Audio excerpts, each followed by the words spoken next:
When people talk about world-changing events, they often focus on the moments just before everything changed.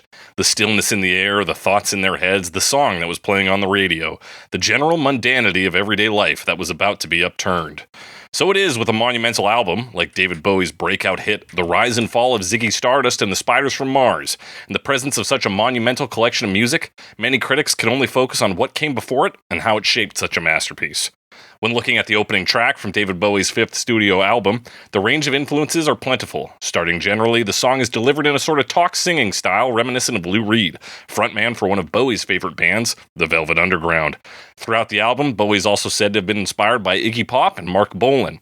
More specifically, for the opening track, John Lennon's mother, from his 1970 solo album John Lennon / Plastic Ono Band, is said to be remarkably similar. It's not surprising to see a musician draw inspiration from other musicians, though. If anything, it's expected. And it's not as if Bowie tried hard to hide his musical influences. Perhaps more interesting is the literary influences weaved throughout this song. The album opens with a clear sense of impending doom, a sense of doom that Bowie biographer Nicholas Pegg remarks bears great resemblance to William Shakespeare's Julius Caesar, as well as H.G. Wells' War of the Worlds and John Wyndham's The Day of the Triffids. This theme is also present in Bob Dylan's 1963 classic, A Hard Rain's A Gonna Fall, noted individually by Bowie biographers Mark Spitz and Peter Doggett. As noted by music journalist Simon Goddard, the final mainstream influence is Jack Kerouac's On the Road, with a line that is almost identical to one penned in Bowie's opening Doom track, quote, "Would have killed him if they hadn't drugged me off him," end quote. A more obscure influence is the poem At Lunchtime, A Story of Love by Roger McGough, a short poem about an orgy on a bus when the world is ending. But where did all this sense of dread and imminent ends come from? A dream. In an interview, Bowie explains that the title for the song and the general theme came from a dream he had in which his deceased father warned him to avoid traveling on airplanes and that Bowie would die within a certain span of years, those years becoming the title for today's track. Enough about the influences on this song. What about the influence of the song itself? It's massive, huge. Breathe in the air and you won't even notice it because it's all around you, man. While the song wasn't released as a single, it is regarded as one of the best Bowie songs of all time. Mojo Magazine called it his 26th best song of all time, Rolling Stone listed it as one of 30 essential Bowie tracks, and Ultimate Classic Rock placed it at number 9 in their top 10 Bowie track list. Not bad for a song that opens with a drum track that drummer Mick Woody Woodmansey described as, quote, sort of despair and apathy. That's right, we're talking 5 years by David Bowie on the 5-year anniversary of Cover Me. Your face, your age, the way that you talk, I kiss you, you're beautiful, I want you to walk. We got 5 years stuck on my 5 years. That's right, it's Cover Me, the only podcast that has been comparing famous songs to their many cover versions for the past 5 years in order to find out which one hit some tiny children. I'm your host, as always, The Snake, joined by my tall, short co-host, Alex Mildenberger. Up, down, Alex Mildenberger. Up, down. What's going on? I'm tall, now I'm short. Now I'm tall, now I'm short. Maybe you're just like tall for a short guy. I'm tall, but I'm on the short side of, no. Yeah, for a short person, I'm quite tall. Mm-hmm. You're like you're kind of like Danny DeVito's just above the cutoff for dwarfism or little people. So you're kind of like that, but for short people. If you're a little taller, you'd be a tall guy, but just missed it. Yeah, just missed it. So what's the weather like down there, Alex? What is the weather like? Oh, I mean, it's late summer, you know. The leaves are starting to turn. We're seeing, that's what's happening. That's what was happening when we started recording. Well, that's not true because we started recording ahead of time. But when we started putting these episodes out. Yeah, it was the leaves were turning, and we were discussing, I think, Daft Punk when we first got into steady recording schedules. It would have been, yeah. Daft Punk. Wow. Leaves were turning. It was getting downright autumnal, which we're not going to talk about too long because that stretches out an episode like you wouldn't believe somehow. Yep. Now is not the time. Now is not the time. Alex, it's been 5 years. That's a crazy length of time. Any thoughts, feelings, opinions? Thoughts? I mean, 5, I don't know if I expected. What a surprise. I don't know what my expectations were, right? Yeah, what a surprise. But we made it. We're here. Yeah, we made it. We're here. We've almost made $1 out of ads. We've almost made a full $1 this year. This year alone, baby. Alone. Where did you think we'd be 5 years ago? The optimist in me, I expectations? figured like 2 years in we'd be making money on this shit. I was like, Okay. bro, this concept is untouched, not true. Unbeatable, also not true, and we're fucking cool as hell, also not true. But we've also, like, the negative part of me is like, well, we probably would have quit after a few months. Like, I'm surprised we did it when I was in school. I'm surprised we did it through the pandemic, through me moving. I've recorded this in a Boston Pizza in a random park. Yeah. We have done so much work to put this thing out regardless of how well reviewed or liked it is, and I can't say that about most other things in my life. That's saying something, yeah. That is saying something. So I'm proud of what we've done here. I think we have gotten better at it. That said, I think we have sort of a curse for our anniversary here, where we pick a song where the covers just aren't that. Last year we did Cover Me, and it's like, well, the covers here are just not that spectacular. I think we're going to run into the same problem today. Might. I don't know. Listen, there's something untouchable about this Bowie song that nobody, like, no matter what you do, unless you really adhere closely to the original, you're not going to get that same level of, because this song's incredible. Yeah, it is, and a big part of it as well, I think, is the context, which is we talked about Moon Age Daydream. I think said something similar about it, but it's hilarious to think of the fact that it was not written or recorded that way necessarily. Like, it was its own thing, and then sort of the concept came later. In terms of Ziggy Stardust, late in the recording progress, apparently, because they had a cover of like who does Johnny Be Good? Chuck Berry. They had a Chuck Berry cover of Around and Around, which they shortened to Round and Round. And then they had like the whole album like kind of set up, and the production team was like, or the fucking A&R man or whatever was like, I don't hear a single. Where's the single on this? He's like, all right, fuck. We'll write Starman, swap out Around and Around, and then like re-record and rename some other pieces, and then suddenly it becomes quote unquote a concept album. It's more I think it's Nicholas Pegg describes it as like snapshots that were pieced together to make a loose storyline, which feels more accurate to me. Yeah, definitely. Because like, as much as there's sort of a story, particularly in the song Ziggy Stardust, the rest of it's super loose. And some of the songs you could probably argue are just straight up not, like, don't link in, but they're just slotted in between other songs. Yeah, so the one song on this album that is a cover, the name of which is escaping me. Is it Ain't Easy? It Ain't Easy. That's right. That was a leftover from the Hunky Dory recording sessions. Right. So that one kind of just got grandfathered into this. And then they start to stitch things on top of this. It is crazy because, yeah, like sometimes it sounds like it's disjointed, but there's also so much like connective tissue between these songs that it's both wild to think of it as a concept album and as being disconnected. And it's not. Yeah. And like, also the suggestion that it is a concept album sort of makes you look for connections as well. So like, that's true, is this person like, did they mention this person in this song, and that's what, like, where that's coming from? And it's like, well, maybe not. I don't know. But maybe not. And then adding on to that is like, we've already talked about all the young dudes. Yeah. Even David Bowie's like, well, that's part of like the Ziggy verse, as they would call it today if it was being released. Like, he's like, that's the news is part of this apocalyptic England that Bowie creates here, where it's like there is no news coming out because like that everybody's basically quit their jobs. I assume like the newspapers stop running. Right, and but so, it's the feeling, right? Like, I remember, I think, learning about this mostly in that Mark Spitz biography.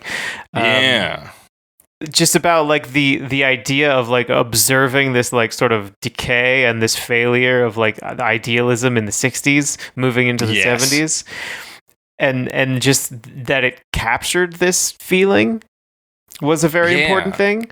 And it resonated with people. And even if it didn't necessarily tell a narrative all that coherently, it like told the story or about what people were feeling. Absolutely. And you get like even the connective tissue between 5 years and Soul Love is like, it's there, and you go, okay, yeah, I'm kind of like, you kind of see how people go from dread to like searching for connection and like making, kind of trying to make the most of the last 5 years here. Yeah, which is touched on in this At Lunchtime, A Story of Love by Roger McGough, which is kind of a funny poem. So this guy's on a bus and he's like, listen, world's gonna fucking end by lunchtime. And this lady's like, well, I guess we have to fuck then. And so then they fuck. Everybody else is like, what the hell's going on? He's like, the world's gonna end. They're like, oh, Jesus Christ. So everybody starts boning down. And then the world doesn't end. And then he's like, yeah, but if we all pretended it was, and they're like, fuck yes. They just keep fucking on this bus every day and in buses around the world. And he's just like, we all lived like it was the end of the world, even though it wasn't, but in a different sense, it was. It was. And it's like this fucking like call for love in a time of great fear. And so you get that kind of in the shift, kind of towards the end of this song, and then you get that into Soul Love. But it's like, did he have that in mind, or like, what the fuck, right? I mean, I wouldn't be surprised if he read it. Is that a poem from the 60s? Yeah, so that's why, very, again, when we talk about these influences, it's because Bowie, I think, has read them, has talked about them. Yeah. People aren't just going like, I don't know, maybe he was a Bob Dylan this fan. Yeah, he might have liked Bob Dylan. I don't know. Yeah, I don't know. But, yeah. No, absolutely. I hadn't heard of it myself. But no, me neither until this week. Makes perfect sense. Makes perfect sense. Yeah. But yeah, it does seem like that. Like it's writing a bunch of stuff about like feelings and then sort of slotting it together later. And I mean, I already mentioned some don't fit as well. To me, Suffragette City sounds very different from the rest. Yeah, it's like out of nowhere. Yeah. But like you mentioned, Mott the Hoople already, and like that was the story there, is he tried to give them Suffragette City and they like didn't take it, and then he gave them all the young dudes instead. So so maybe he was just like, well, I'll fucking do Suffragette City. Yeah, it's a good song. I have Suffragette City, so it fit on the album.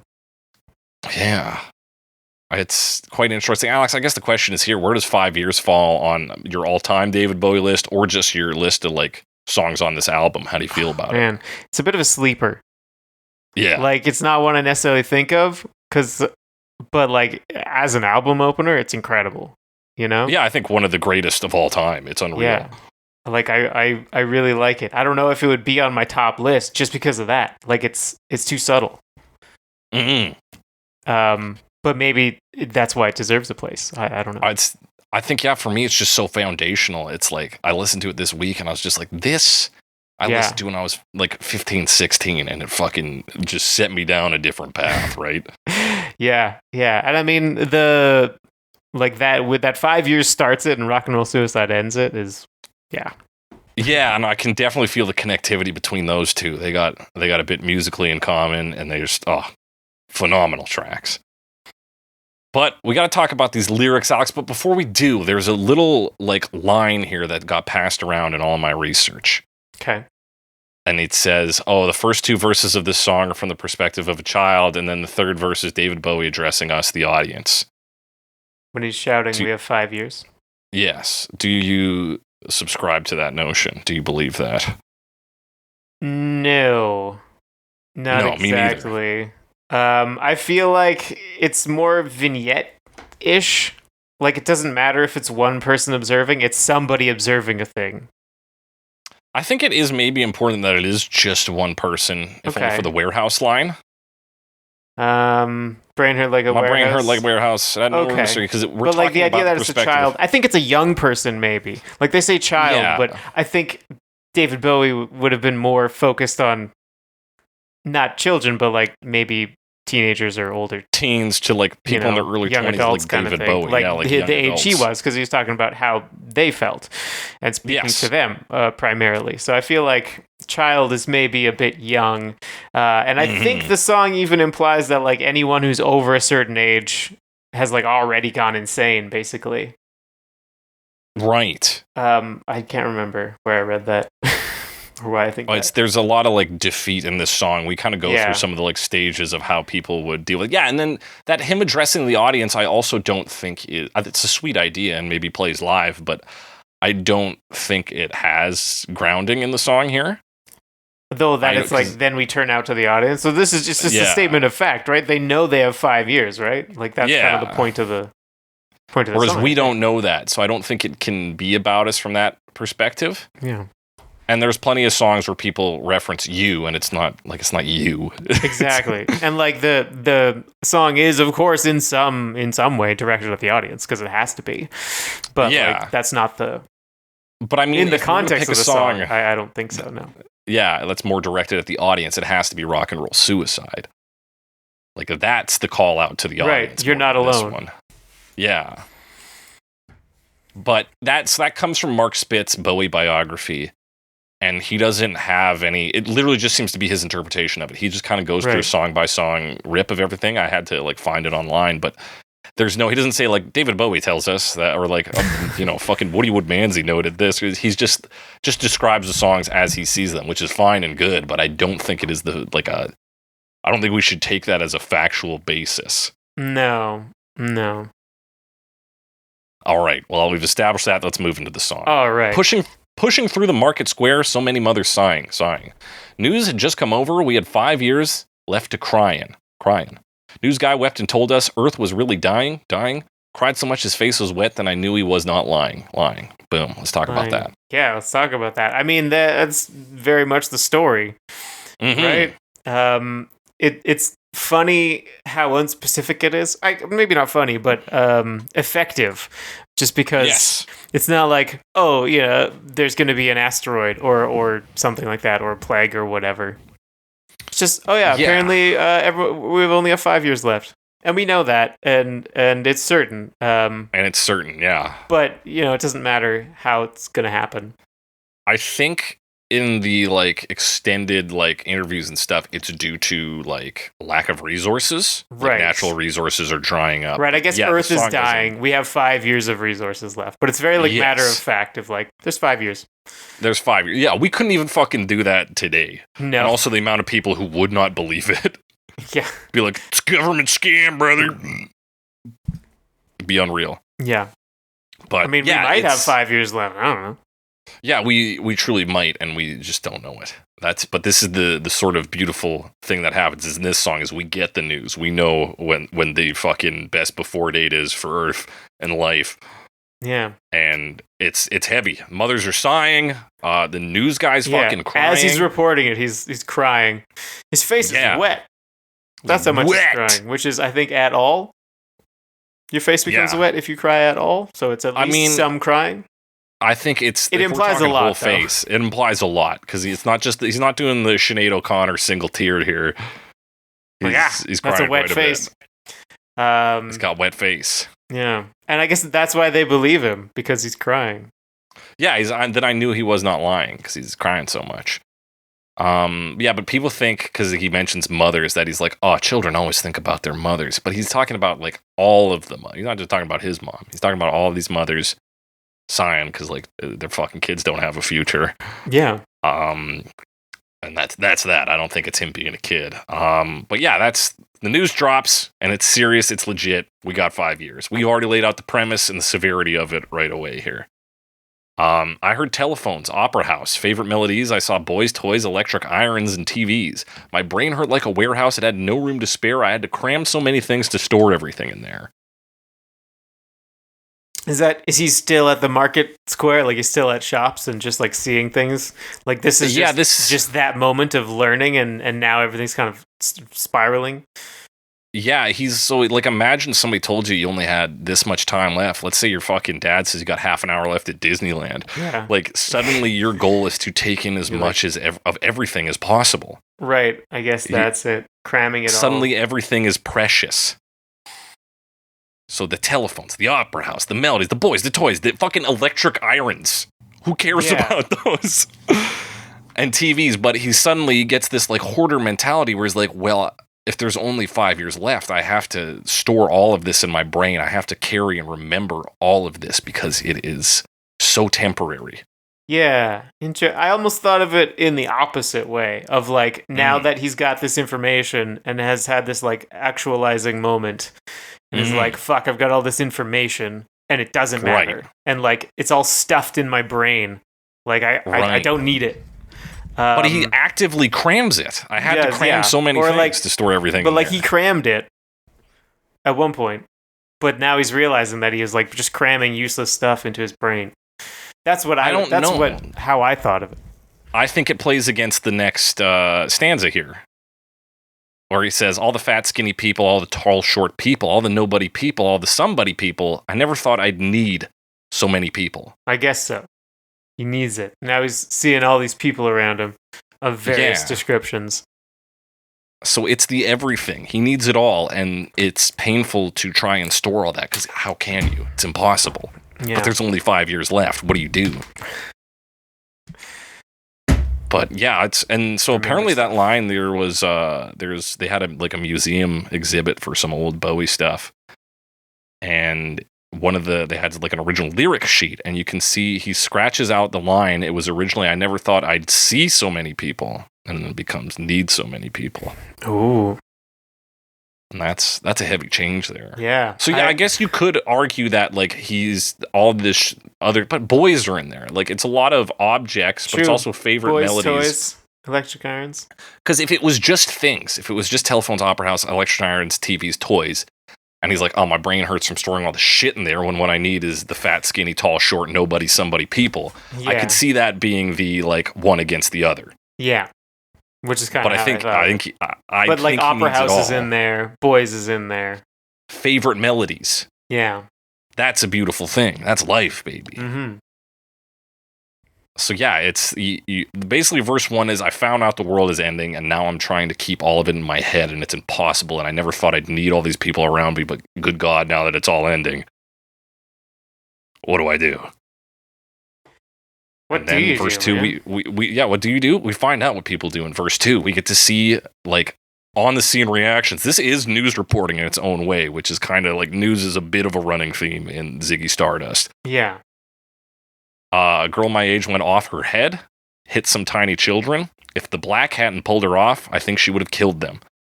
So yeah, violence is your first. Mm-hmm. You're just like, I need to feel power. I need to punch some kids. So a girl my age, I thought was maybe like he's a youthful, but like I think anybody can say a person my age, right? That's a descriptor we use. We're like, oh yeah, about my age. Yeah. And that he specifies that they're hitting tiny children. I don't know. Yeah. Separates him from the children and her from the children. Yeah. Or else it'd be a tiny girl hit some other tiny girls. Yeah. They were all pretty tiny. Everyone's tiny here. Turns out I was hanging out with Oompa Loompas. Yeah. Yeah, and then you have a person of color, black person, pulls her Yeah, off. I was like Googling around a bit because I was like, is that like a slang term for like, I don't know, a cop or something? A cop? No, because we is get a cop not. later with the slang term cop. It is not, yeah. So. No, and it is like weird. It's not, I don't think it's racist to call him the black or them the black. They're not gendered, but it is like, you wouldn't do it today. No. It's a very strange, and then he later calls out the queer, which you could maybe get away with more today, depending on your tone. But yeah, exactly. Like, yeah, it is. It's quite an old-fashioned way, and I wonder if we're supposed to pull something from that. If it's supposed to be like, well, it's black people stopping violence here, right? Like, you know, the traditional white stereotype is like, well, these black people are violent. It's like flipping that around. Yeah, flipping that around. He's like, this black person had to pull somebody off from killing somebody. Yeah. Or if it's just like, if it just literally paints the scene, you're like, there's people of all colors and right, and like every character here is a character, right? It's a girl, the black, a soldier, a cop, a priest, a queer. So like he's trying to remember all these people, but like there's no names, right? They're just right. So this is him cataloging as well. Yeah. He's like, okay, well, I have to remember this person. That's the black. This is a girl, has tiny children. Yeah. So he is just trying to like slot everything in his brain here still, because this is also what we're doing. He is taking in all of these moments similar to the end of the first verse there. He's warehousing. Yeah.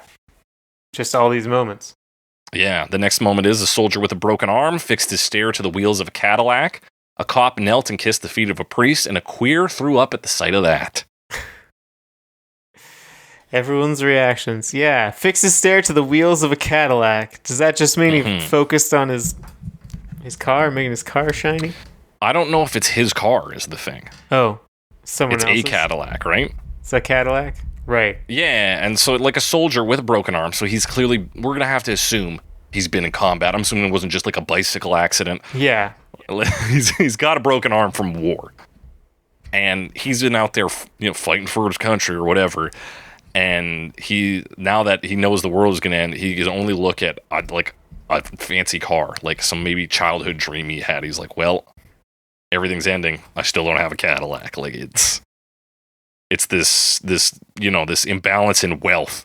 Right, because it's just everyone is doing something differently. This person is focusing on a goal versus someone else is acting violently versus appealing to religion. And it could also just be the 1,000-yard stare. Like he's sure he's looking at a Cadillac, but it's like he's gone. Yeah. Yeah, it's fixed. It never moves. It never moves. So yeah, he's looking at that Cadillac. He's thinking about capitalism, baby, is what I think, maybe. But at the very least, he is traumatized. He's dealing with trauma in the typical soldier way, bottling up and disassociating. Right. And then cops, because they're fucking bootlickers, he finds the nearest boot and licks it. it. I think because cops and priests are both sort of symbols of authority. Yes. So this is just one version of authority sort of breaking down and realizing that the other version of authority, at least, in its own context, is perhaps what he is now deciding to. Yeah, he's thrown to what is a higher. The cop thought he was the higher power, but now with the world, he's going, okay. He's appealing to an even higher power. Yeah, and then you've got, of course, cops are, church and state here. Typically, it's supposed to be separate, but they love getting in bed together. And then why this causes, of course, such a violent reaction in a queer person is like cops notoriously against queer people. Religion notoriously against queer people. Yeah. These two teaming up, not fucking great. Yeah. Would make anyone nervous, or could make anyone nervous. Could make anyone nervous. Yeah. Marginalized group. Yeah. So yeah, you see this breakdown, this appeal to higher power and what it means for the people around in this moment. Cop, priest, queer. The worst game of rock, paper, scissors. But then what would the hand symbols be? What would the hand symbols be? Symbols be, you got the prayer hands for the priest. Prayer hands, you get to make the shape of a badge somehow. And I don't know, a mohawk. A mohawk, for the queer, you just kind of that's kind of like the priest, but then the fingers are just splayed. Just one hand, maybe. Maybe the priest, you do like a T or like a cross. Right, make a little cross. Yeah.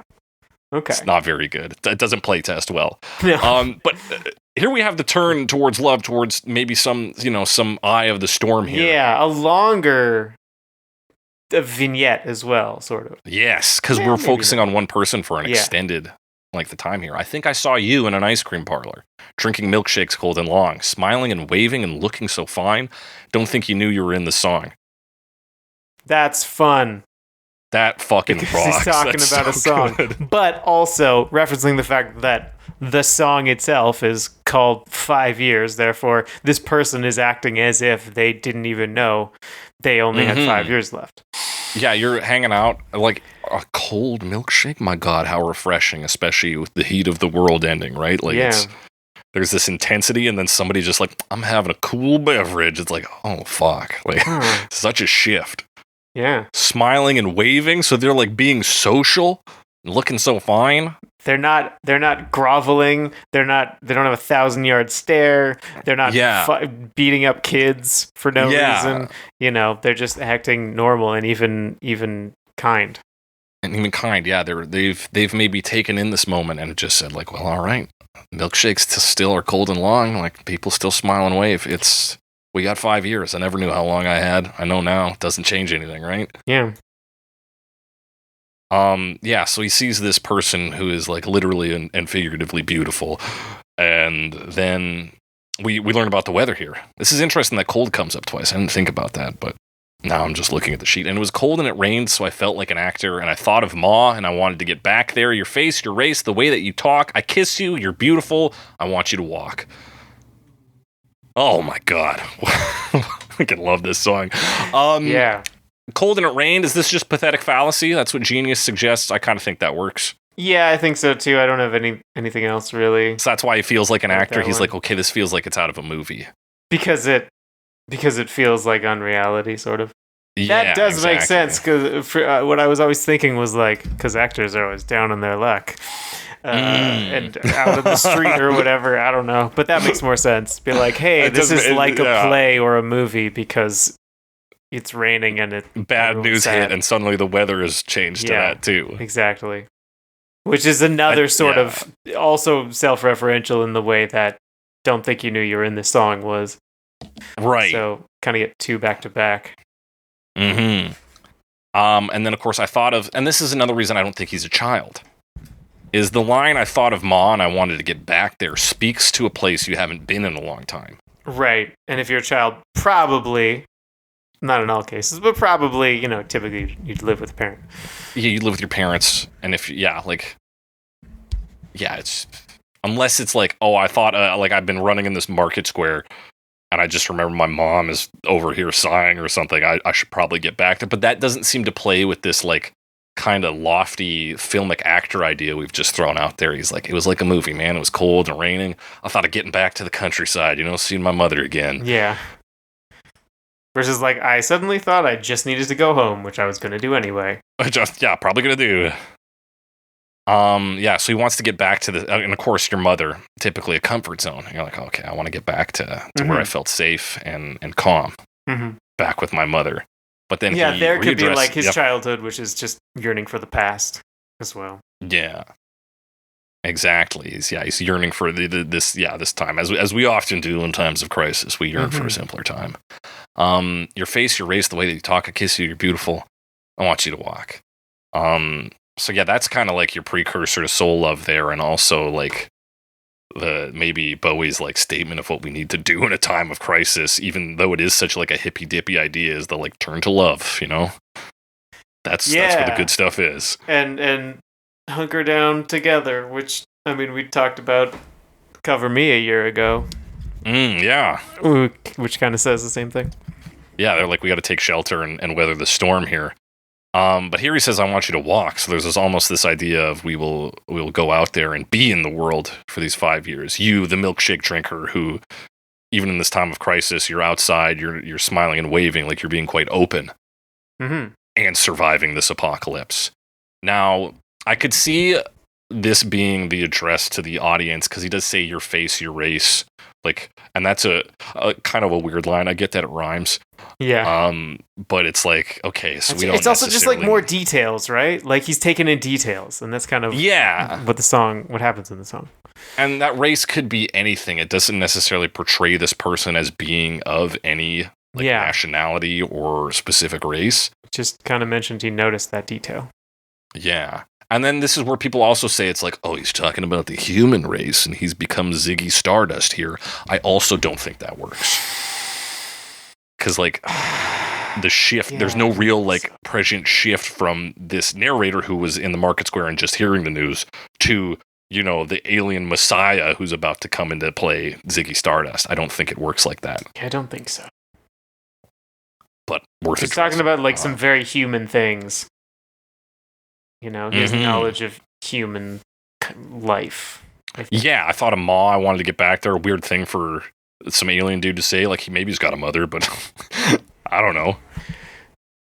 Yeah. And why would he know about acting tropes if he's just hit Earth? It's so at what line would he? It just doesn't make sense to me. I'm sorry, folks. Doesn't make sense. But that's verse 2, this further look in at everything that is happening there, trying to find a bit of calm in that, and just, it's just a dude, it is almost a little on the road, just stream of consciousness, I could see that influence a bit.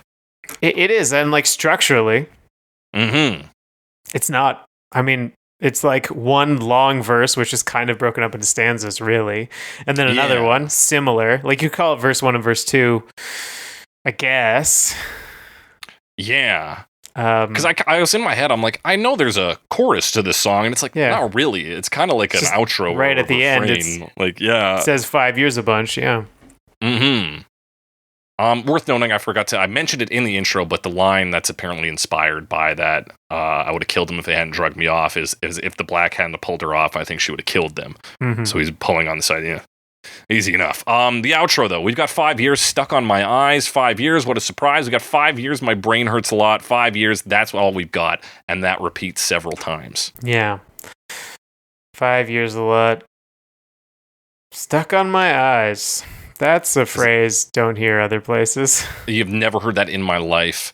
And I used to think, because I knew like life on Mars, I was like, is it stuck on Mars? No. Stuck on Mars. I think it's because it's all he can see. Yeah, he's thinking about it. It's like stuck in his eyes, but like his life, sort of. Everything he sees is been recontextualized by this new fact. That's right. So everything is through the veil of this fresh trauma, discovering you only have 5 years left. Mm-hmm. What a surprise. My brain hurts a lot, which calls back to the warehouse, his brain warehouse. Yep. That's all we've got. And it repeats. 5 years, 5 years, 5 years. That's the lyrics. Yeah. Fucking killer. How does it sound, though, Alex? What does it sound like? What does it sound like? Oh, it does sound like drums. Those drums, man. I was thinking going into this, I was like, damn, those drums are so iconic for me. And then I was like, I don't know if anyone else thinks that as well. And then I looked it up and immediately it was like, the drums are well known. Like, yeah, okay. I was like, okay, yeah, good. Because, it's... so there's an interview speaking to The Quietus in 2017. Woody Woodmansey talks about that drum beat. He said, what was wanted was a drum beat to introduce the song itself and to set an atmosphere for the whole album. The idea of the song is that the world is ending in 5 years, so it was about finding a drum beat that got that across, which was quite a challenge. I remember going through drum rolls, cymbal crashes, and I kind of thought, if it's the end of the world, I can't be bothered. You wouldn't be excited and you wouldn't feel like doing a lot. So that beat came out of a sort of despair and apathy. And then when the band comes in and David starts singing, it just feels right. It feels like a really good beginning. So I was quite proud of that. I nailed the brief by all reports. He did. Sure fucking did. Yeah. He did. Absolutely. My report agrees. Yeah, I've checked the reports. I've done a bit of the research myself. Yeah, it all checks out. Yep, it does. Absolutely. It's just the like, kind of that slow plod. It really... They call it a classic slow, quick drum beat. Slow, quick. Yeah, slow, quick. Yeah, it really captures the feeling of this sort of like ennui. Yeah, because it comes in slow the world too. Ending. Like you have some time, but not much. Not much. Just enough time to think about how little time you have. Exactly. It's so that comes in. It grows in volume gradually. And then we get like a little... Is it a guitar doing that? He has a 12-string acoustic on this, Bowie. There's also an auto harp on auto this. Harp. I think that might be what it same is. Parts? Okay, so the auto harp because it sounds harp-like, and it's very like kind of high-pitched and like fast. I think it's the auto harp. Okay, I was not sure where it was in, but that checks out to me. It is also backed by Could be piano. 12-string. Could be 12-string. Yeah, we're getting piano on this point.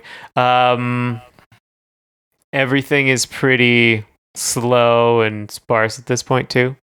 Yeah. It picks up later. Even Dave Bowie is quite gentle, pushing through the market square. So many mothers sighing. You get the backing echoes to rock. They're good. I like those. Yeah, it's pretty. The tempo is very slow. I mean, I think the drum is playing like triplets. So you get this like dun. 2, 3, 4. So it's kind of played in that way. But yeah, it's quite a slow song. Yes, it is.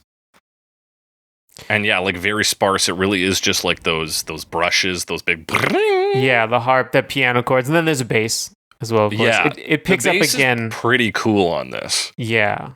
It's a lot of just kind of like grooves and licks. It's just like boom, boom, boom. And then it kind of picks up as we get in. You get big, heavy piano chords. Yeah, once you hit "We Have 5 Years Left to Cry In," it sort of picks up after that. Yeah. Which is about 30 seconds in. 30 seconds in. And then your next big pickup is about 55 seconds in when he hears telephones. Yes, again, the sort of next like section, which is within what Genius calls verse 1. Verse 1, yeah. But it's kind of the third stanza, maybe, if you want to look at it that way. And then also Bowie in particular picks up there. Like he's singing more consistently, and like his energy is picked up, his frequency is increased. Yeah, he's moved from like talk singing to a little bit like more singing. Mm-hmm. So he's changed the ratio. It's still a little talky, but yeah. He's still building. A little higher there. There's more piano chords. Kind of leads the measure change a bit. So like it plays right at the end of each bar. Yeah. And then into the beginning of the next one. And the bass is doing the same thing. Yeah, it does a little run down, and it's a little more active. Shot people. Dun, yes, dun, dun. This part also kind of feels like a pre-chorus. Like it's not really, but the build is almost like we're leading into a chorus, which we're not. It's a build with like a collapse, because then you get like what is a very like sad and poignant line. I never thought I'd need so many people. Yeah, and then the piano does a nice little.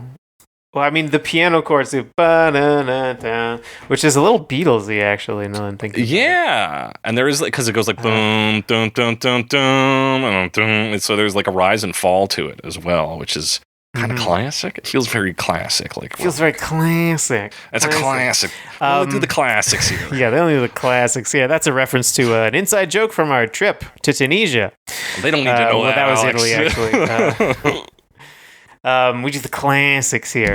The other thing I thought was interesting about this song, so, I mean, it's not set in stone completely, but generally speaking, or how do I say this? So a lot of Hunky Dory and Ziggy Stardust were written around kind of concurrently. When it said David they were Bowie recorded was basically back to back. Yeah, but the writing itself, a lot of it happened when David Bowie was in America. He wasn't able to perform. There's some like visa issues, but he was in the States and he was touring around and he was writing these songs, and he kind of has a set of them that were more composed on piano and a set of them that are more composed on guitar, and then the piano ones generally went to Hunky Dory, and the guitar ones generally went to Ziggy Stardust. My point being, Ziggy Stardust is more guitar based and also more like rock and roll electric. This song is fairly acoustic up to now. Yeah, it is. So we're almost sort of easing in like with we're coming from the previous album, and like we haven't shrugged off. Not that the previous album has no electric guitar on it or anything. No, but it is a little more piano. It's much softer. You could call it folkier, though it doesn't read as folk to me. But like, it's like it's not in terms the of glam rock that maybe. Ziggy Stardust turns into. Yeah, we haven't got there yet, but we will. And this one isn't quite that, but you start to get some of that roughness, oddly, with the introduction of strings. Yes, the strings. I mean, a lot of the versions go for this, but as you sort of start to get with the build, more and more noise and filling out space and stuff, and strings are a real classic way to do that. But yes, and it's interesting because the strings play soft and gentle, but it eventually like they serve as like a counterpoint to David Bowie screaming at the end of this, and also they start to just go like they get fucking wild on this. They do. But they come in so sweet and gentle.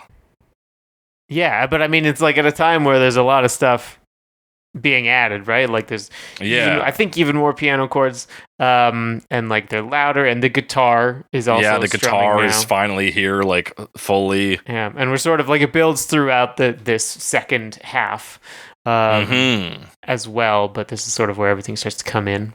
Yeah, it's less like the first verse when instruments are playing. It's kind of disjointed. It'll be, just the chord at the start of the phrase or whatever. And then you get like a few bass notes. Here, like the piano's established its own kind of riff. The guitar is playing consistent chords in the back. Like and it's all kind of smoothed out over with this string section. Yeah, which even then is sort of like it's really, I think the line like I think I saw you in an ice cream parlor. That's where the music starts to get really like steady and like hearing music like consistently. And then once it gets to no, go ahead. I was just going to talk about the next section. Once you get to it was cold and it rained, like then you start to get like this consistent, noticeable build every line, right? Cold and it rained, and it so rained. I felt like an actor. Which and I thought is- of and like it's moving upwards. Yeah, that like pound, that cold and it rained and I felt like an actor. It's foreshadowed or sort of set up in the I Saw You in an Ice Cream Parlor because the piano starts hitting those beats already with a little more oomph. Oh, So that's it sets cool. you up for that. And then it just happens. It just happens.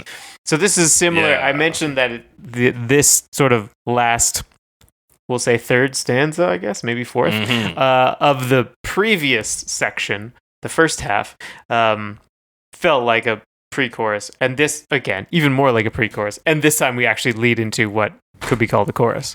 Yeah, we get the actual like payoff. Because you get what people call these like pub backing vocals, 5 years. And then you get him singing his bits in between. The fucking strings are soaring here. Everything's playing. Like, that's your real chorus payoff. Yeah. And then it goes on for quite a while. You know? Yeah, you got about a minute and a half of this. Maybe all close to 2 minutes, honestly. And there's more strings and stuff, you know, the Yeah, they all do that, like, real like little boom, runs and dum, stuff. dum. There's like a lot of punchiness to certain moments. They punch up a lot of his words. They just punch up certain moments. There's good use of like dynamic playing on this. Yeah, Hitting notes a little harder. right until the end. I mean, right at the end where a couple things happen. The electric guitar fires up for one, Mm-hmm. and it's like distorted. You start to That's get right, yeah. the strings, like you mentioned the strings screeching, but that's kind of where this Yeah. happened. And everything starts to sort of fall apart, and he's just screaming. Yeah, and he slowly starts, doing these harsher deliveries. Just like what sounds like a genuine breakdown, which adds so much to this song. Playing against the strings, and then sometimes the strings are playing with it, and then it all kind of collapses down to just that drum beat again. Yeah, and then that drum beat plays us out, just like it played us in. Yeah, and those little fucking backing vocals. Yeah. I mean, there's also a moment I like where the strings all kind of, as the strings collapse, they kind of reach their lowest point and just play like one chord and then they're out. More or Yeah. less. Yeah, they sort of sit on it for a while. But something very similar happens in Rock and Roll Suicide. But this is the sort of starting version of that. And then the ending version of that happens at the end. Yeah. So Again, that's some cool. of that connective tissue. Yeah, very there's cool. Connective tissue. There's a lot of cool stuff. I mean, it's fucking Ziggy Stardust. Like, Yeah, it's an all-timer. we could do like a year of episodes on it. easy. Not actually, but still. We could. We could Well, talk fucking about test for a me. I'll long do time. it. Maybe a month. Maybe we'll start with a month. We could probably manage a month. I mean, theoretically, there's 11 songs. Unfortunately, we've already chewed through 2 of them, We've so done we're 2 down of to them, 9. We could do 2 months. We could do 2 months. I'm sure there's plenty of covers. It's Ziggy Oh Stardust. yeah, it's Ziggy Stardust. And then this one leads into Soul Love, which also has a drum intro that I think that's a good way to connect it. Pick it up a little bit. Yeah, great song, fucking great lyrics, great performance. It's just like it's part theater, it's part rock and roll. It's got hunky dory vibes. It's got strings. It's killer. It's about as Bowie as it gets. It's about as Bowie as it gets, and that's why I've said earlier, I don't think we're going to find something that even touches close to that, because no matter what these covers do, they always lose something, and it's typically that cacophonous ending. We're just talking about such an iconic thing. I know, but there's iconic songs where you can That's get true. some fucking Good covers. You can play ball, but like this one, it's just like Usually you have to change quite a bit. None of these covers exactly. really do that. None of these covers do. I think if you do something like the classic kind of like some metal genres trick where it's like, ooh, we're soft and now we're fucking evil aggressive, would play really well here. You could do a sort of like in Majora's Mask, you can always hear the evil like end of the world music playing even in Clocktown, just under the regular town music, and it gets louder as the days progress. You could do something like that here. That sort of thing. Yeah. But I'm they sure don't. there's loads you could do. But why not just do acoustic guitar? Because your name is Sue George, and it is 2004. Venha viver comigo, venha ser meu amor, porque eu não vivo há 5 years. Quase não vi nada nesses 5 years. Estar no mar azul é meu viver a faz. Jorge. Yes. Yes. Brazilian. This is from the movie The Life Aquatic. Full name: The Life Aquatic with Steve Zissou. I didn't know that was part of the actual title. Yes, that is the full name. And so is this song? I haven't seen the movie. I'm pulling it from the library. Put it on reserve. But yep, good movie. Is this is actually in the film? This is in the movie. Yeah. I double checked on that because I couldn't remember. But there is. You can look it up on YouTube. Is that just that scene of him just playing guitar straight on a boat for 5 minutes? Is that it? Yeah, I don't know if the whole thing is in, but I'm pretty sure it's in the movie. Okay. Seems to be. Okay. Because I watched that and I was like, okay, this isn't really a music video. It's just him sitting on a... Yeah, not really a music video. There's definitely some points in that movie where he just starts playing guitar. But I have seen that movie. That's a movie I've seen, so that's cool.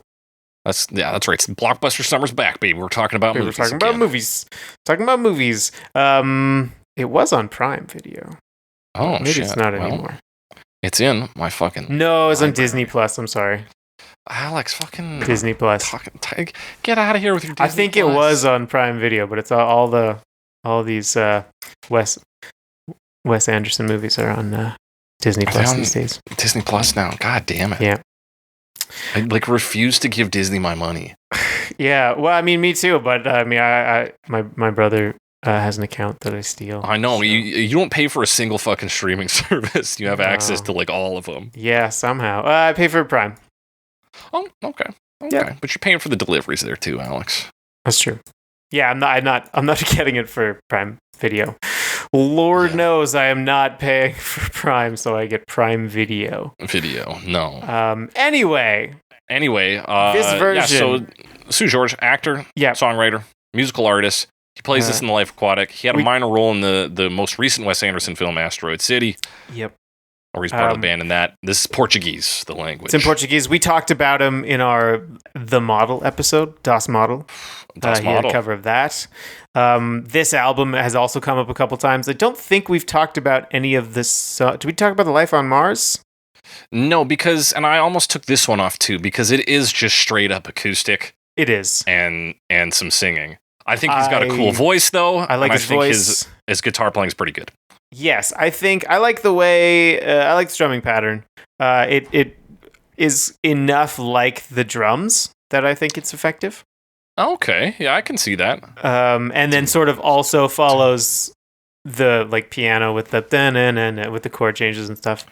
Right. So does that kind of stuff. It's very, I liked this ahead of time, and I don't always go for, these. It's just person singing and an acoustic guitar. Right. But I do happen to like this one. You do happen to like this one. I like a foreign language cover too. Yep. That's a good move. That's a good way to make me listen to a song. Yeah. Put it in a different language that I'm not familiar with. Yeah, because then I'm just like, I see if I can pick up maybe a couple words. I'm like, a key. I bet that means here in Portuguese as well. Maybe. Yeah. But honestly, I don't have a ton to say about it other than that. That's kind of I can describe it and there you go. Yeah, it's more of its significance is that it was in a film and that I think he's good. I'll say this, he's an actor. And I think vocally he's putting a little acting oomph into this. Yeah. Sounds like he's carrying a little weight with it. I think it sounds good. No breakdown in this though. It's very steady. He takes that sort of slowness vibe from the beginning of the song and just says, what if we ride that the whole way? And he does. I mean, it does have a build, but not in the same. It's not screaming at the end. Yeah, he's not screaming at the end. I don't get the sense of despair. I just get the sense that the song got a little bigger. That might. I mean, maybe it's more about isolation. In the movie, but then it's sort of in the context of the movie. I would guess, yeah. It's different. So it's maybe it's recontextualizing what those 5 years mean to fit the context, and that's not bad. A little recontextualization never hurt nobody. Yeah, so pretty cool. Let's move it along to 2008 then to talk about the indie pop band from Pompano Beach, Florida, the Postmarks. The Postmarks.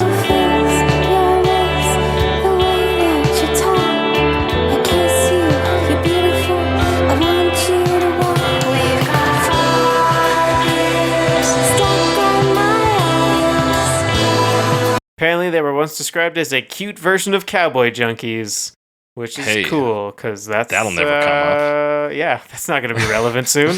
That seems irrelevant, but I'm glad you mentioned it.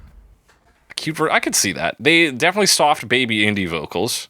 Yep, they got that. It's very diffuse. It's diffuse and jangly is the words I would describe it with. There's definitely, you get a sense of it being an echoey space. Yeah, it's very soft and echoey, and the vocals are very filtered in that way. And then the guitar has this real jangly sound to it.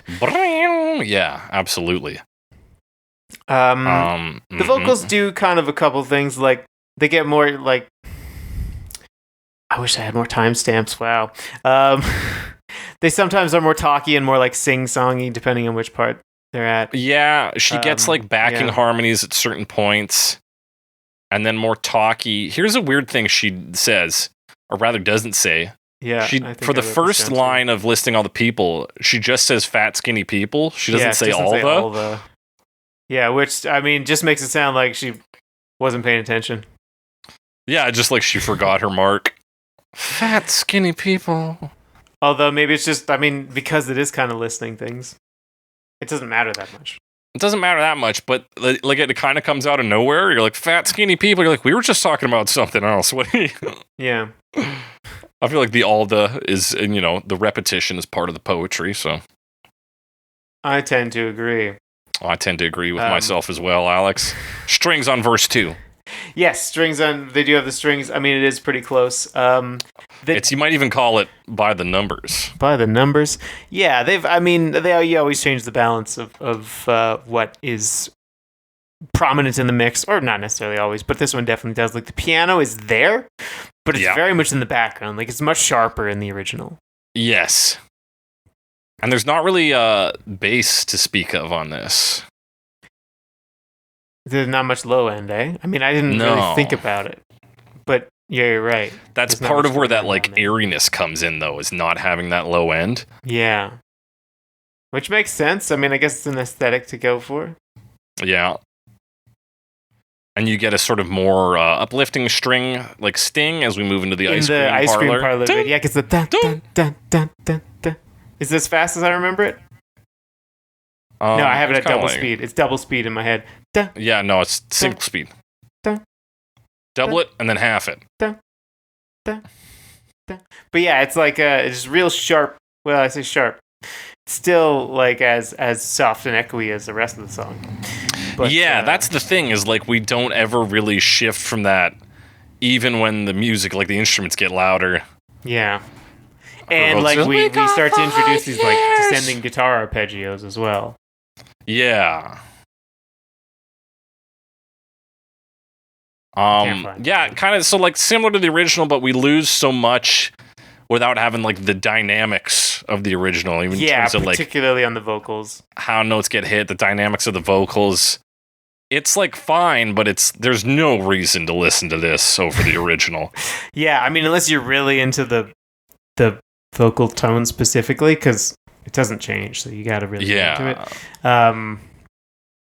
It's more modern in some ways. Like we always talk about creating this like cacophony with noise, and that's part of the mixing, and that's in this one. But yeah, and it's probably easier to make that cacophony. But then sometimes we talk about how like doing things the manual way, even if it's like the result is technically inferior, it is like spiritually superior. Yeah, we've talked about that. We've talked about that, Alex. We have talked about that. We talked about it with what's the one we did it for Love or Me? I'm Not in Love, 10cc. Where spending 3 weeks definitely like recording it really adds something to it. Yeah, really having these massive tape machines that they had to fucking figure out and work really made a difference compared to some of the other versions where they can make that same effect synthetically. Simply, yeah. And quite easily. To do that, but Something's lacking there. Yeah. Less bespoke. Less bespoke. Less bespoke. Less woke. It's this woke culture. No, I'm kidding. Speaking of speaking, Alex, bespoken. Somebody who's good at enunciation. Lena Hall in 2018. Your race, the way that you talk. I kiss you, you're beautiful. I want you to walk. We got 5 years stuck on my eyes. 5 years. Yeah, because Lena Hall, which is what was her full name? Selena Consuela Gabriela Carvajal. Hey, there you go. So, or Lena Hall for short. Yes. Oh, I was reading through this Wikipedia page. So she's taken Hall as a stage last name. Apparently, her original last name, Carvajal, was also like she did some research on her family, and it turned out that was a stage name that like some ancestor of hers had taken and became family. Oh, okay. And she's like too long. She's like got to shorten the stage name to a new stage name. It was so real. That I thought was Facebook very moment. amusing. Yeah, the Facebook moment exactly. But Lena Hall, what's up with Lena Hall? She has a long name. She's an actress. Yes. She's a singer. Yes. Does a lot of like musical theater stuff. Broadway. Yes. Some movies, some TV. She did Snowpiercer. Apparently the in TV series. Snowpiercer, the TV series. So that's cool. She was in the first Sex and the City film. I haven't seen that one. I have. I don't remember her in it. Yeah, it's probably not a huge role. I don't know. We'll have to watch it.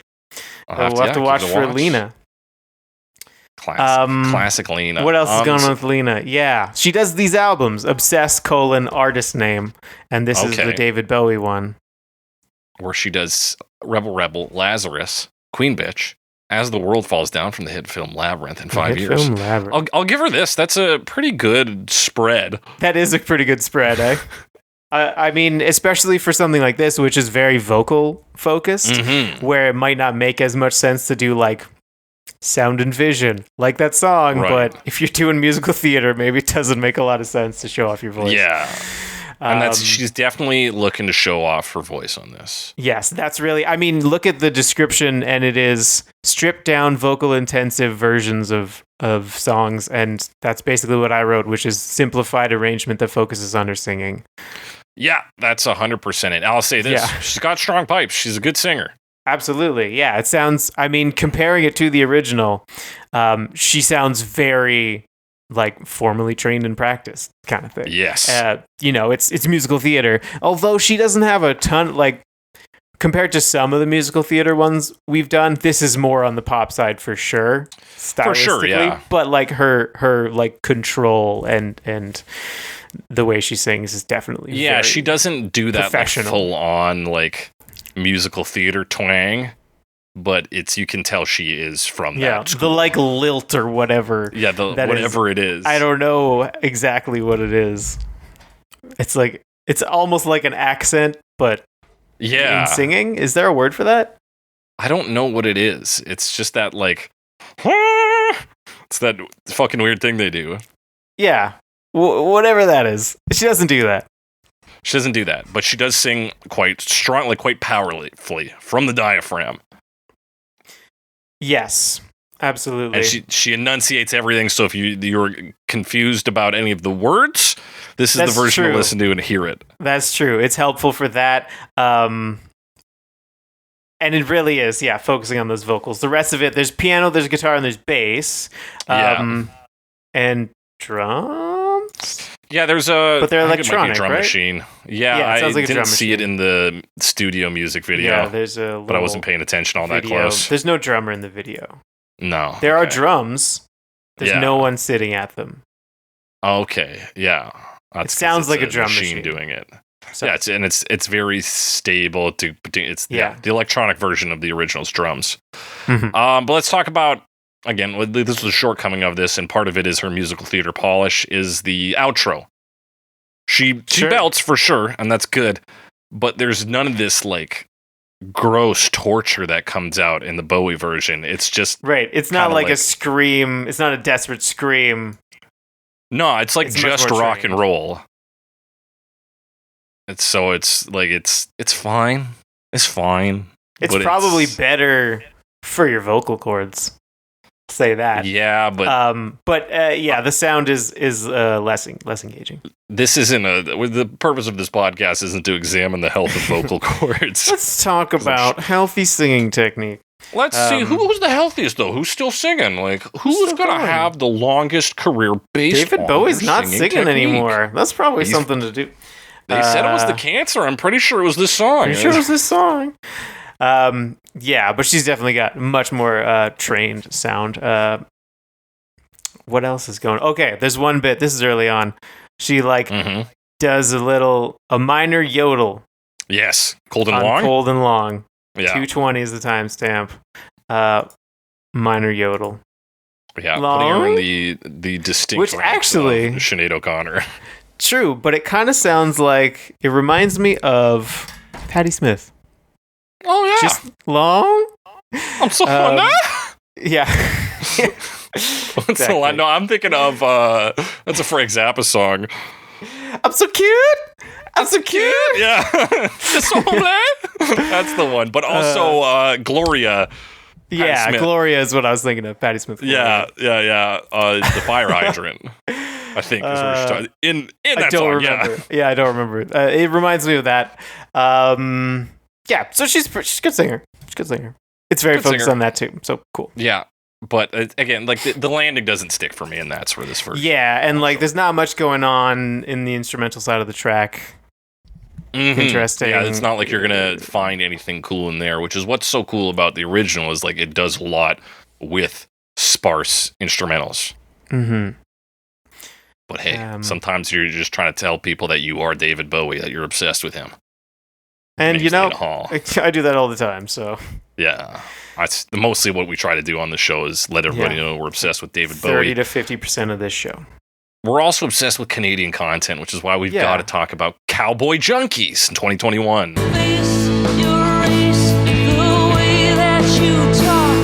I kiss you, you're beautiful. I want you to walk. We got 5 years stuck on my eye. Gotta talk about the CJ. Wait, did that thing I said before become relevant? Yeah, it did actually. What? I was weird. I didn't think it would come up, but yeah. So the this is like a Postmarks- not cute version of the Postmarks. That's what. Yeah, what if the Postmarks were fucking ugly? We're just not cute anymore. No, it's Cowboy Junkies. They're a Canadian band. Toronto? They're from out east anyway. Formed in Toronto. Everything I out don't know where east they are is the now. same to me. Everything out east is Toronto to me. It's Toronto, unless it's Ottawa. That's right, baby. Unless it's Trudeau. So they're Canadian. They're called famously, or alt maybe folk and just- country. Yes, alt folk. I got alt country and folk. What? Did I write it wrong, or did I read a different source? We'll never know. We'll never know. It's not worth knowing, but it is worth knowing this. We've talked about them before because Lou Reed famously said he liked their version of Sweet Jane. And you know what? Their version of Sweet Jane's pretty good. Pretty good. Not as good as that other one, in my opinion, but still really good. No, still really good. Yeah. Another thing about Cowboy Junkies: siblings band. Whose band? Siblings. There are siblings. in this Siblings band. Okay, I heard Iblings, and I was like, I don't know what the fuck They're that a is. siblings band. There are 3 Timmonses in this band. 3? That's too many Timmons. So many Timmons. They're in this band, and the lead singer Margot Timmons is singing here. And yeah, they definitely have this sound. Yeah. You can pick up, Margot Timmons' laid-back vocals from a mile away. Yeah. Oh yeah. It's a Canadian classic. Yeah, I don't even know many Cowboy Junkie songs. No, I know I'm like, this and yes. their cover of Sweet Jane. We talked about another cover of theirs, and I'm blanking on what it was. I swear we did. Shit.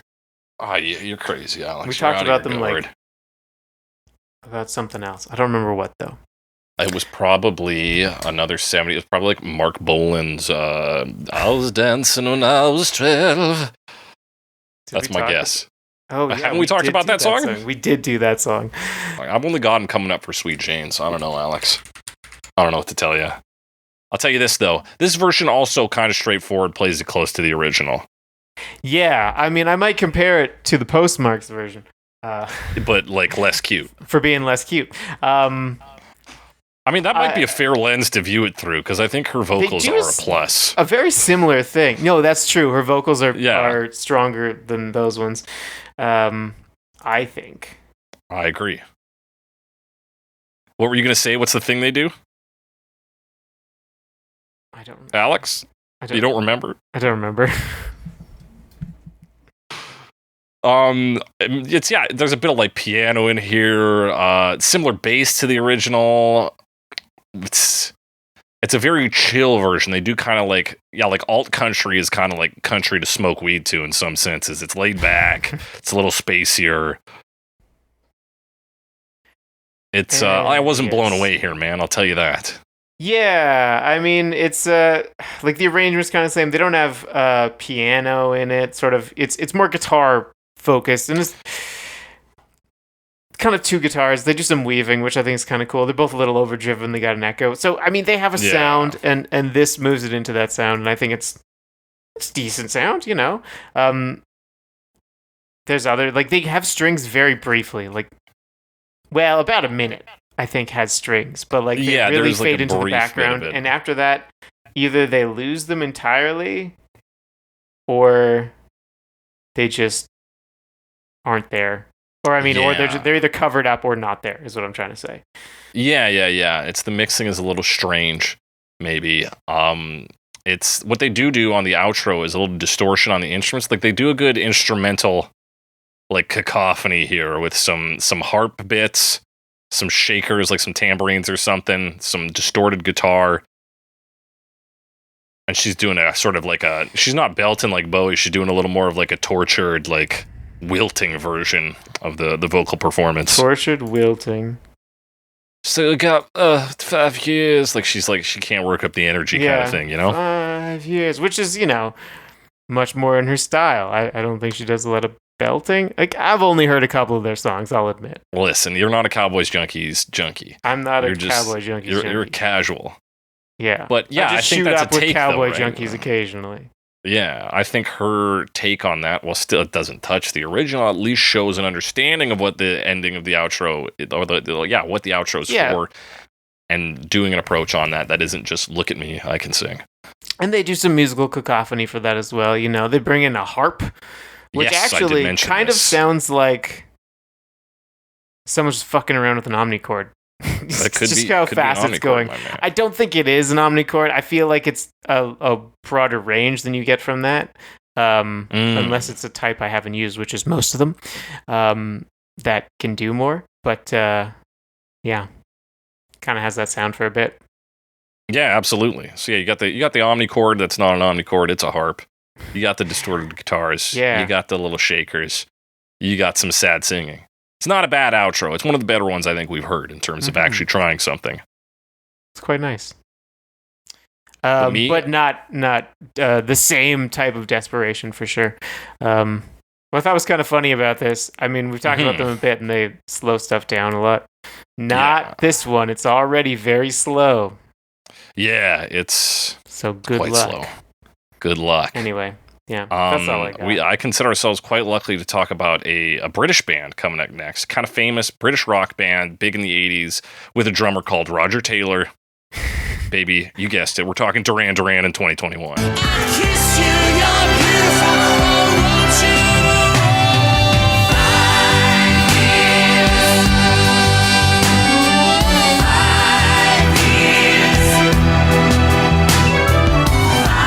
This has happened a couple times where I've pulled up the Duran Duran Wikipedia page. I'm like, fuck, Roger Taylor's in Duran Duran? I know. I was like, you're fucking kidding me. It's like, nope, just another guy with the same name who also plays drums.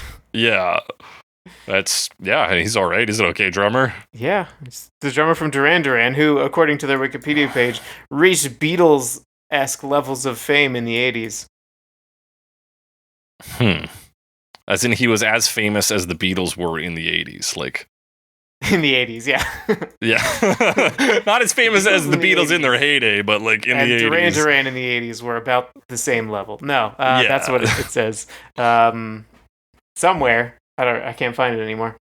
But yeah, well, Duran Duran. You know Duran Duran. They do Hungry Like the Wolf. They do Rio. Yeah, they do Rio. They do song, A View to a Kill. Okay, yeah. From James Bond. From James Bond. They probably do other things. I'm not going to tell you they don't. I'm do shocked this. to see that Hungry Like the Wolf is the third song for their top tracks on Yeah, I don't know Tidal. Come Undone or Ordinary World. Nor do Maybe, I. I mean, sometimes things are hits in like the UK or whatever. And they're, they're a UK band, so Yes.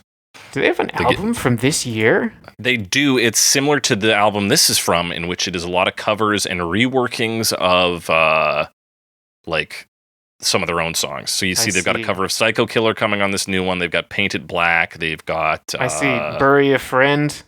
Bury Friend. I think Dance Macabre is their own, but it is like a reinterpretation of it.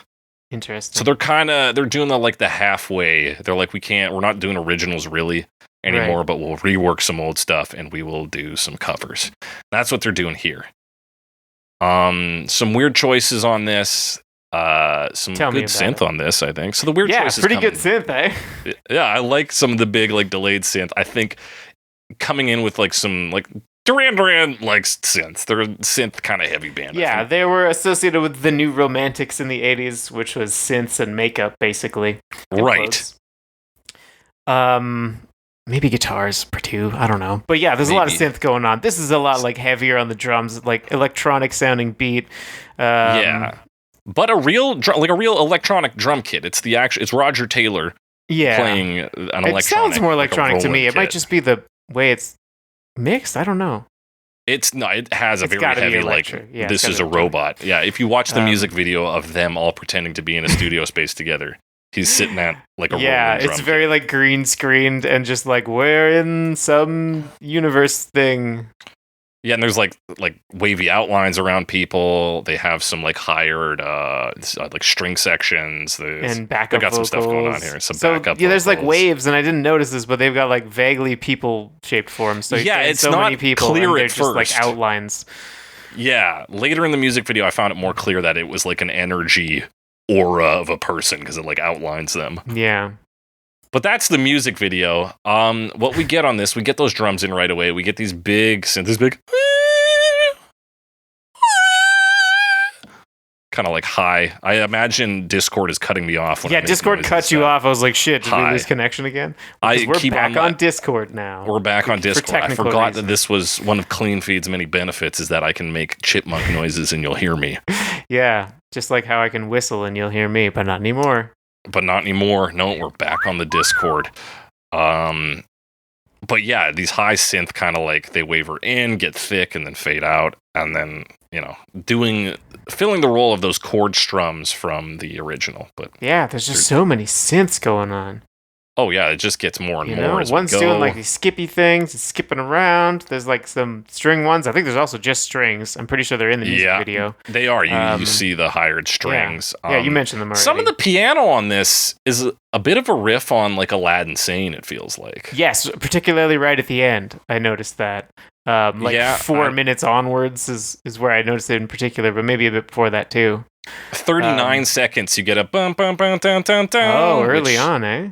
Yeah. Oh, you do, yeah. It's interesting because there's not much. There's some piano at the beginning and the end, but in the middle, there's no piano. Yeah. But I think that's because the guy is playing synths instead. It's the same guy. Yeah, I think they're focusing on that spacey aspect. The vocals are auto-tuned, they're you get that pitch correction sound. Or at least just really sand it off and yeah, it's they've been polished a bit here. So I think the synths play better to that vocal performance than perhaps a classic piano. Yeah, because everything is moving to that synthetic realm. Yeah. Weird choice though musically. Nobody else has had a problem saying black, queer, or any of that. He does this weird thing where he's I think if the black guy hadn't pulled her off. Yeah. He specifically says a black guy hadn't have, which is fun to get the contraction hadn't have in there. You don't always get that in songs. Yeah, that's a great one to have in there. But it reminds me of, I don't remember what comedian does this, but he does a bit about how it's the emphasis white people put in a sentence when they say like somebody's race that makes it so offensive. He's like, you hear like any other person, like you hear a person of color talk about it and they're like, yeah, this white motherfucker, and motherfucker will be the emphasis. Is that Bill Burr? That might be Bill Burr. Because I think I've seen that one as well. Yeah, I think it is. Yeah, and he's like, but with white people, it's like this black motherfucker. Yeah. I can't help but think of that when I hear black guy. I'm like, oh, he's Yeah. does sound a bit racist. Yeah, I know I've seen that. I don't remember exactly. Yeah, no, you're right. It is Bill Burr. Okay. That is 100% a Bill Burr bit. So that's a bit weird. I think you can just say the black. I know it's not like the most like, correct way to say but like that. I said, like it's not. It's awkward and old fashioned, but in the song kind of is old. So is old, and yeah, and like doing the fix on it that isn't much of a fix makes it worse. In my it's opinion. like you tried and just didn't do a great job. Yeah. Yeah, and then the next weird one is instead of queer, which I think I didn't even notice he changed this. So he says, "Wow, the Queen threw up." He says the Queen. Yeah, which I assume he means like a drag queen, or does he mean Queen maybe. Elizabeth? It's a weird line, though. It's a weird change. It is weird, and it's all I can focus on with this version, besides the things we've talked about already. But yeah, they try to be big on this one. They're Duran in 2021. They're trying to show people they can still hit the synth notes.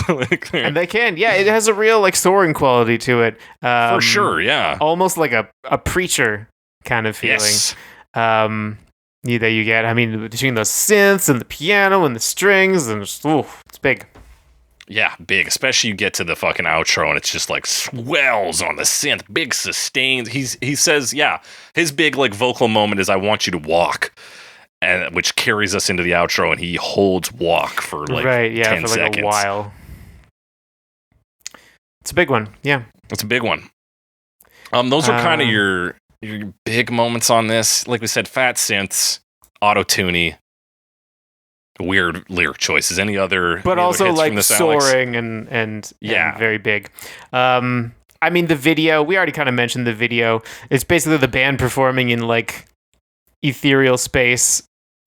Seems like they maybe weren't all together when it was filmed, but they were pasted together onto this. It's okay.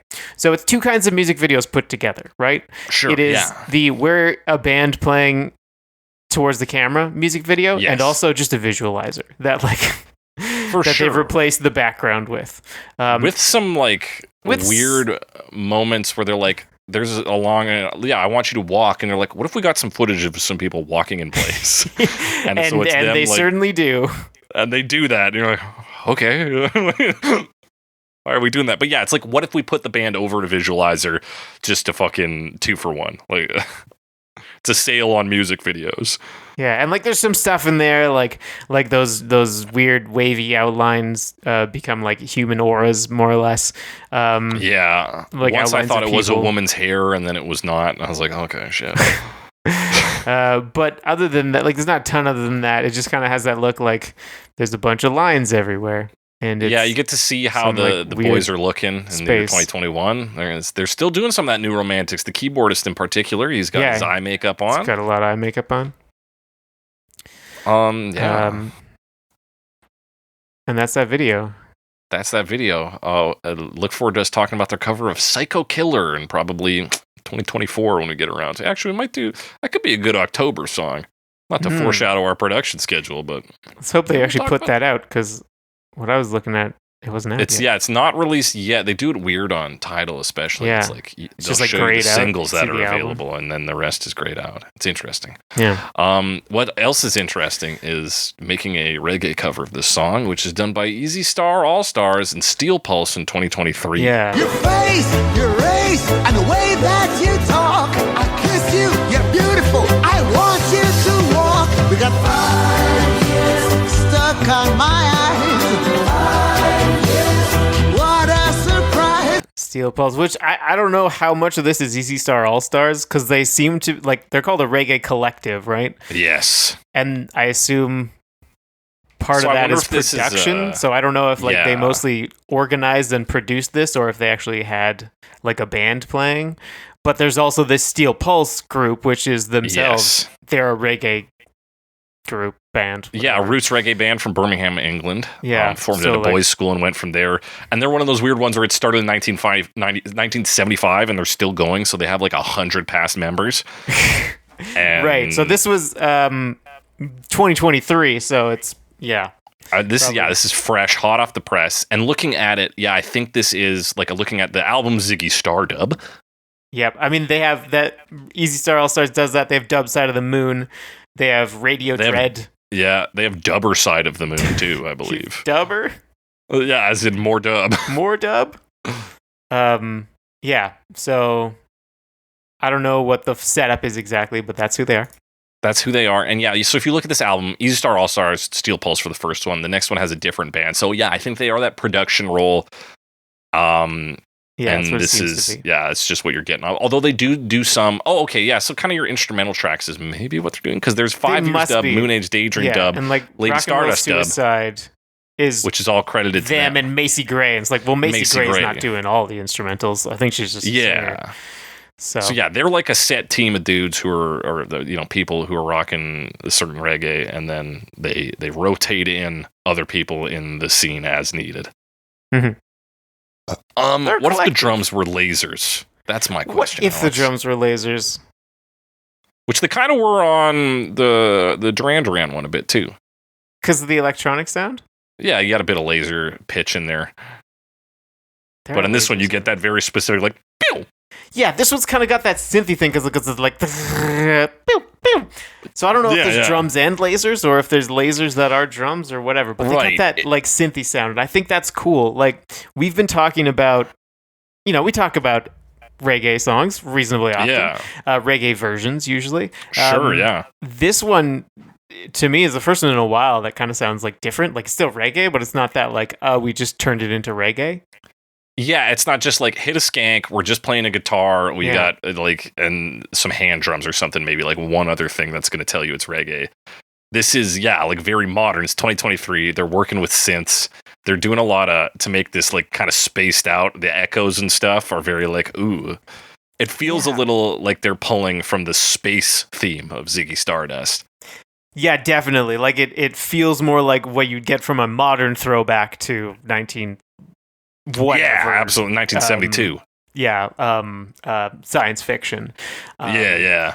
And it's really cool sound, like it has the skank in there for sure. And, it has some organ and there's like a synth it kind of plays with, but like, it's not the focus. Like it's there and you still have that like more laid back reggae rhythm, but partially because the original song is so slow, it's not slowing anything down really. And there's bits even that Right. they sort of speed up. It's like, particularly we get to the like telephones, opera house, favorite melody. Like he says it fairly quickly. It kind of gets like a triplet rhythm. Opera house, favorite melody. Yeah. Or like it's at least rapid delivery. It's not necessarily faster, but like the rhythm he gives it is interesting. Yeah, it's interesting. And he's got a little harmony on there, so they make interesting vocal choices, which I liked. Mm-hmm. It hits that sort of same vibe of like with Sue George. I'm like, I don't know what he's saying, and that makes it compelling musically. This one is almost that because it's like, well, it's just such a different vocal tone, and they're doing tricks that I'm not used to. That even though I don't think we hit like despair and tragedy in this, we hit something cool. Yeah, and like part of that, like it still ends up imbuing it with some of that like ennui, I think. Not that you get that from all reggae, but reggae does have that more laid back feel, in the You rhythm. can't fight that laid back feeling. So then when you put it in something like this, it ends up giving it a little bit more of that tread. Yeah, absolutely. Head tread. Alex, come on. Come on, Alex, come on. Yeah, absolutely. So, we get some like, there's strings on this, or There like are synth strings, so come you in the get some of that second verse. faithfulness to the original as well. I like the delivery on smiling and waving. Smiling and waving. But there's the next kind of like big different moment is probably the outro where he plays with the 5 years repetition. Yeah, he says 5 long years. 5 long years. Which is a 5 song we long almost years. did this week. That's right. But it turns out enough. that's a Canadian classic, and nobody knows it. And nobody knows it, apparently. Or at least nobody covers it. But not the song 5 Long Years that is like an old blues song. That's right. That does have a ton of covers. 5 Long Years by Colin James. Colin James, people. Anyway, with the sax solo, folks. Come on. Sax solo. There's saxophone in this too. Saxophone and trumpet. That's right. Coming in later in the outro. And yeah, lots of that. 5 Long Years. That's all we got. Yeah, pretty cool arrangement. I quite like this one. Yeah, I dug the arrangement, and it's got a fun music video to go with. It does have a fun music video. We got a little stop motion project, so it mostly follows a Southern Pacific train as it goes through these little like model towns and stuff. Yeah, and it's just eventually causes a fire. Yeah, it's just rolling through this town. There's a bunch of like tiny people and cars and stuff, and then it shows that it's in a room because like you see there's toys and dolls and stuff everywhere. You know what I said? Stop motion. I guess it's not stop motion. It's literal motion, but just with models. It's like a model train. Yeah. Yeah. There's a bit where he talks about the news guy. Shows it on the TV, and there's just a ticker that says Earth was really dying. And like has the lyrics on the like news scroll at the bottom there, which I thought was kind of funny. That's funny. Yeah, it's like passing by this new live news television, which is cool. The other thing you'll see with the lyrics being brought in there is graffiti on the like buildings and things that'll say like so many mothers sighing or there's one where they switch them to dem. She would have killed them. Which is that's a very Jamaican way to do that. Yeah. Think she would have killed him. Easy Star All Stars ad too. Yeah. On the building. There's some other weird stuff because like as it goes through, it starts to show like the scenes that it describes, but also like there's this archery firing squad. Yeah. Which is holding people up against the wall. Sure. And then it shows like the priests or the cop kissing the feet of a priest. Foot. Doesn't show anyone throwing up or anything. But it shows like a milkshake joint, chocolate shop kind of 50s type place. That shows corn dogs, burgers, sundaes, and root beer, and maybe more things. I don't know. Yeah, who can say for sure? Yeah, and you then get rain. It starts to like become nighttime, and then there's this weird, like, very different shot where it starts to rain, and it's like a front shot of the train, and then flips around, and it's like a shot from the front of the train that's moving with the train, right, into a tunnel, and like then everything starts to like totally fall apart. You mentioned the fire; it knocks over a candle. Yeah. Pretty shortly, and then like this tablecloth or fabric thing gets set on fire, and like the whole town starts to burn down. Yeah, and so we get shots of this model town with smoke, with fire, and then eventually, like even the train gets fucking derailed. Yeah, everything gets totally covered in ash. Yeah, and like the train just gets knocked off. Yeah, hits a bus and derails. Yeah, and then we see like a kind of uplifting conclusion, of course. Mother Nature's returning. We are the virus. The plants start growing. Yeah. Little shoots start to sprout up from the dirt and ash and sand and whatever. Yeah. And grow into grass and plants and all of that. And then, I mean, we didn't talk about this, but it actually starts. The very first shot is like a beach out over the water. That's right, and that's where it ends as well. Yeah. But now the train track is covered in sand. That's right, baby. So it's apocalyptic. Yeah. It's apocalyptic, showing this like apocalyptic event. Everyone dies out, but then the world lives on. And this episode's about to get apocalyptic as we're entering our final verdicts. We got 3 categories today. The worst version, the best version, and the version you would play if you happen to be in the radio station on the day they announced that we only had 5 days left, and oops, you just broke the only copy of David Bowie's 5 years, so you have to grab a cover real quick. We only have these 6 other covers of David Bowie's 5 years. Yeah, you went to the 5 years cabinet, and you're like, hey, who took out David Bowie? And they're like, you got to play something, man. Alex, what's the worst version of this? What's the worst version of this? Probably the Postmarks for me. Didn't hate it, but it didn't do much for me. I didn't like the voice. Yeah, it's just too cute, wasn't it? Yeah. But, I know it's an aesthetic that just I happen to not care for. Yeah, I think that's fair. I think it was also just kind of boring, right? It's like vocally, I think everybody else was a little more like maybe Duran's not as interesting. Yeah. But yeah, They had those synths.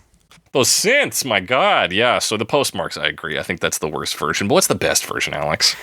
I think my favorite, now I really like that Sue George version, but I think my favorite was actually Easy Star All Stars. I just liked that reggae cover, Maybe it's just because I've been, so many of the recent reggae covers have been like fairly samey. The ones that I'm remembering anyway. But this one feels like it did something a little different, and I enjoyed it. Yeah, it was the one that, like, even though it doesn't touch the grace, goodness of the original, it kept me in for the whole ride. I was like, all right, this is pretty fucking cool. Like you said, like the skanks kind of tucked in, like it's not the focal point of it, like it can be in a very plain reggae cover. We got cool vocal tricks going on. They do a couple of their own little variations in the outro. Yeah, it was good. I like that one. But Alex, the world's come to an end. You got 5 years. You're there. You're at CJ 92. That's the radio CJ station. 92. Yeah. Are they still around? They are. Yeah. Okay. And you through a series of events. We don't know at what point in your life this is, but you found yourself as a radio DJ there that fateful day when the news drops. You got 5 years left. 5 years left. What vinyl are you throwing on? That's Which one am I throwing on? Here's the thing. We've got 5 years left, but we're not going to stop being a radio station. We need that grant money. You know? I got to play Cowboy Junkies. I got to play the Canadian content. Got to get that Canadian content. We got to keep that shit up. We got to have the right percentage. I don't know what the percentage is, but Yeah, I don't know what it is anymore. It used to be very aggressive. It was like 70%. Yeah, I mean, it's just going to be tougher and tougher to keep a radio station going on with the world ending. So that's got to be it. That's got to be it. Solid choice, Alex. Solid reasoning. I'm gonna hit it at a different angle. I'm just gonna chuck Duran on there and hope people don't notice. I'm like, it's a popular band. Maybe they'll believe that Duran actually did the original. I think I've heard this song before. Yeah. Duran. Yeah. Right. From the 80s. Is that Roger Taylor's band? Yeah. Roger Taylor's band. Yeah. Yo, that dude was as big as the Beatles in the 80s. That's what they'll say. That does it. That's our final verdicts. If you got a similar opinion, different opinion, want to talk to us about a version we didn't talk about, hit us up on Twitter. We're still calling it that here. #CoverMePod, @JakeTheCressy, @SomeAlexWiseGuy. Send us your comments, questions, concerns, suggestions for future episodes. You can also email those to us at covermepod@gmail.com. Talk to us there. We haven't received an email in a while.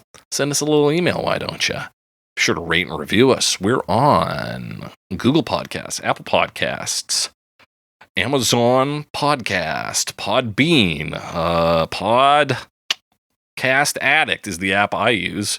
We're on that too. We're on some other ones. They got silly names. We did this. We had a bit for a while. You want to do a little looking back? I used to make up a fake podcast network every week. I didn't even notice for like a month. Probably, yeah. I'd be like, and Scrooby, and you'd be like, fuck, I gotta check out Scrooby. Like, see what's good on that podcast app. Scrooby Dooby? Does it have multiple podcast cues? I hope so. Love it. Love Scrooby. It's one of my favorites. Check us out there. Tell your friends, family, neighbors, loved ones about us. You are the marketing team. You're out there. Hit the mean streets. What you can do for us. It's back to school, baby. Oh, it is. If you're a parent, just tuck in, instead of a lunch for your child, just tuck in a podcast. With our pod, rip it onto, you got a Discman or something kicking around.